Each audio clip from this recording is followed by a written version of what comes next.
सार बनाए जा रहे हैं। मुसलमान लाख में बहुत कम 100% में और 10% लगते हैं और 90% सब उसी में बस आतंकवादी बनते चले जाते हैं।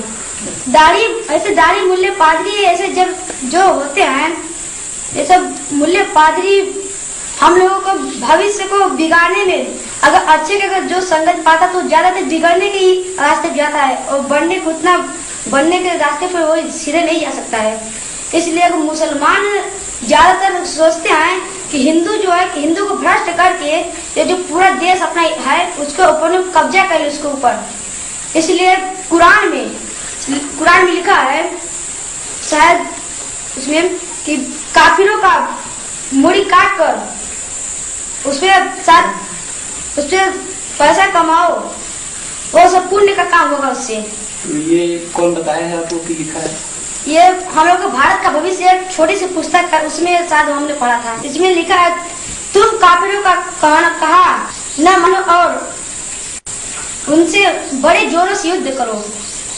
और उसमें लिखा है ए मुसलमानों जब तुम काफिरों से भिड़ो तो उनकी गर्दन उड़ा दो और यहाँ तक कि जब उनका कत्ल न कर सको तो जिंदा पकड़िया तुम मजबूती से कैद कर लो। कुरान के बारे में ऐसी बात लिखा गया है जो कि हमारे वेद की विरुद्ध है।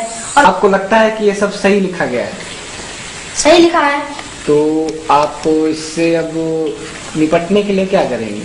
हम इससे निपटने के लिए आर्यवीर दल की एक बड़ी सेना बनाएंगे जिससे काफिरों और मुस्लिमों आतंकवादियों जितने भी हैं उस आतंकवादियों को हम जड़े सुड़ाने का उनके नाक चले चबाने के लिए हम काम करेंगे। पड़ता है। आप भी ये किताब पढ़े हैं आतंकवाद और भारत का भविष्य? आपका कोई मुसलमान दोस्त है?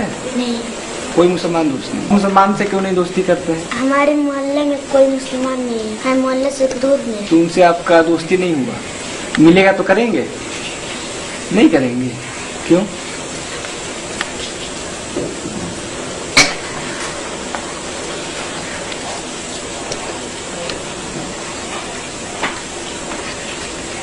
आपको कोई मुसलमान मिलेगा तो उससे दोस्ती क्यों नहीं करेंगे? क्योंकि इस पुस्तक के पढ़ने से मुझे ये पता चला कि वो भी आतंक फैलाते हैं। तो आप मुसलमानों से दोस्ती नहीं करेंगे?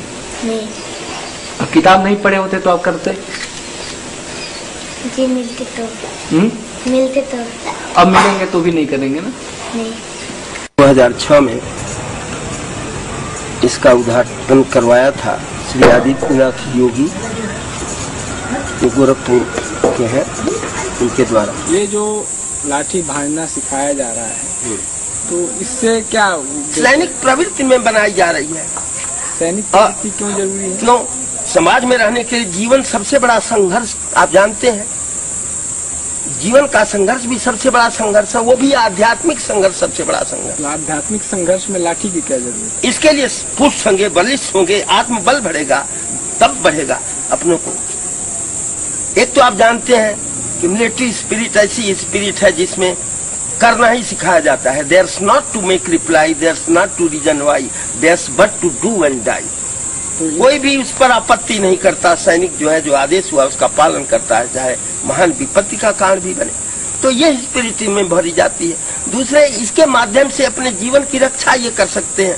इसके माध्यम से इनमें आत्मबल बढ़ेगा और शत्रुओं को भी भयभीत ये करेंगे, अपनी रक्षा भी करेंगे। इसलिए यही नहीं लाठी तलवार और कटार सब कुछ सिखाया जाता है जो सैनिकों को। निचले स्तर पर चल रहा सैन्यकरण का ये प्रयोग गुजरात दोहराने के उद्घोष के साथ ऊपरी सतह पर भी दिखने लगा है।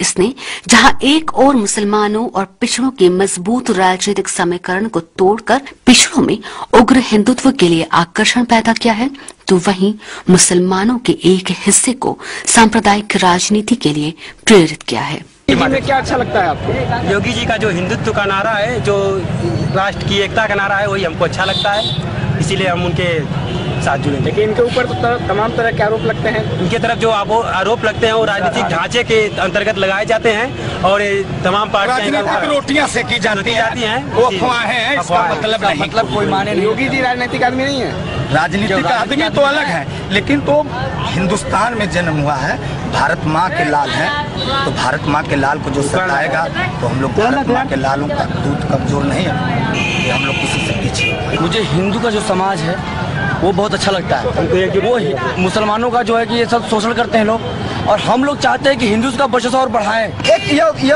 मतलब हीरो है हिंदू समाज के, हमारे हीरो हैं, और योगी जी का व्यक्तित्व और कृतित्व दोनों अनुसरण करने लायक है, और इसलिए हम लोग उनके हिंदू युवा वाहिनी से जुड़े हैं, उनके कार्यकर्ताओं से जुड़े हैं, उनके